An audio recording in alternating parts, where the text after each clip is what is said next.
Assalamualaikum warahmatullahi wabarakatuh. Saya Wulan Nur Fitriani dari Program Studi Komunikasi dan Penyiaran Islam semester 5 dengan NIM 0104220104. Video ini bertujuan untuk memenuhi tugas UTS mata kuliah Epistemologi Sosial.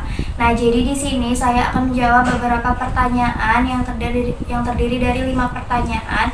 Pertama yaitu jelaskan epistemologi berdasarkan pemahaman Anda dan jelaskan aliran dari epistemologi. Nah, jadi epistemologi ini adalah cabang ilmu filsafat yang menjelaskan mengenai pengetahuan, bagaimana pengetahuan itu ada, dan mempertanyakan seputar pengetahuan, bagaimana pengetahuan itu ada, bagaimana kebenaran pengetahuan itu ada, pokoknya seputar pengetahuan. Nah, terus juga ada beberapa aliran dari epistemologi. Nah, aliran yang pertama yaitu aliran rasionalisme, yang mana aliran rasionalisme ini memandang bahwa pengetahuan itu benar ketika mengandalkan akal dan logika. Jadi berdasarkan logika pengetahuan itu benar. Nah, terus juga ada aliran empirisme. Nah, pengetahuan itu benar ketika berdasarkan pengalaman indrawi. Jadi pengalaman yang sudah dialami sebelumnya itu adalah pengetahuan.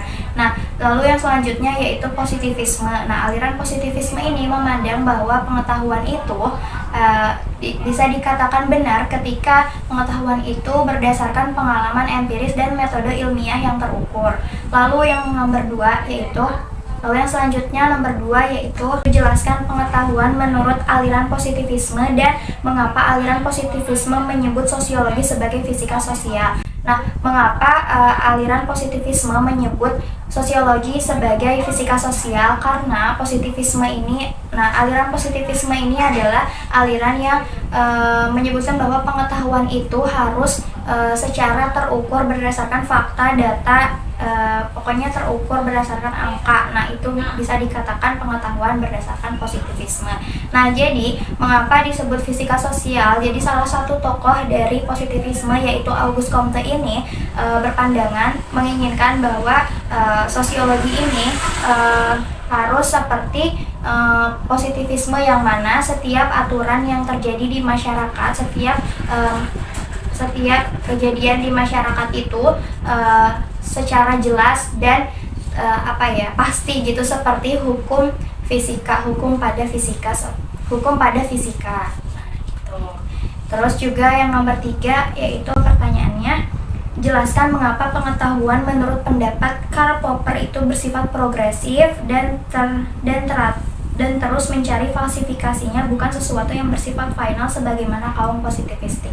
Nah, Popper, pengetahuan itu bersifat progresif, yaitu bisa terus berkembang. Jadi pengetahuan itu tidak stuck di situ saja. Misalkan jadi menurut Karl Popper, pengetahuan itu lebih terbuka gitu, jadi bersifat terbuka, berkembang gitu, terus juga menerima perubahan. Jadi setiap pengetahuan itu terus berkembang mengikuti zaman gitu. Jadi tidak hanya mutlak gitu, tidak itu saja gitu. Jadi terus berkembang pengetahuan itu dan dicari falsifikasinya. Jadi kebenaran itu berdasarkan dari falsifikasi.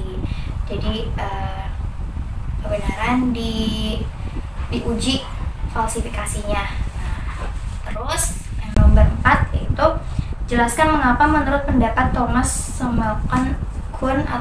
Kuhn ilmu pengetahuan itu bersifat paradigmatik, bukan sesuatu yang sifatnya mutlak positivistik sebagaimana menurut positivistik. Nah, jadi menurut Thomas Kuhn pengetahuan itu paradigmatik. Jadi paradigmatik ini segala pengetahuan itu kebenarannya berdasarkan paradigma masyarakat. Misalnya kayak aturan-aturan di masyarakat itu kayak yang menjadi objektif itu berdasarkan dari paradigma subjektif yang menjadi objektif gitu.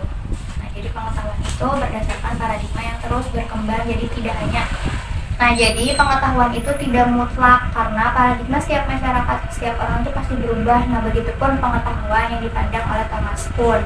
Jadi terus berkembang, terus berubah gitu, baik sesuai dengan paradigmanya.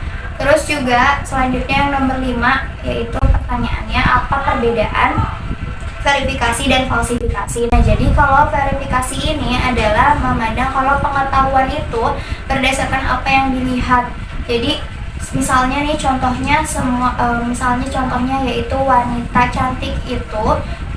cantik adalah yang putih dan kurus. Nah, kalau verifikasi itu menilai bahwa semua wanita cantik itu putih dan kurus itu semuanya benar, tapi di falsifikasi itu jadi falsifikasi ini menyangkal menentang dari verifikasi. Misalkan tadi kan contohnya semua wanita cantik itu putih dan kurus. Nah, tapi kalau difalsifikasi menyangkal, mencari yang lainnya gitu. Jadi kan tadi wanita cantik itu putih dan kurus, difalsifikasi pasti mencari wanita cantik yang cantik itu bukan berarti putih dan kurus, misalkan yang berkulit gelap. Nah, jadi falsifikasi itu mencari salahnya gitu. Jadi menyangkal dari verifikasi.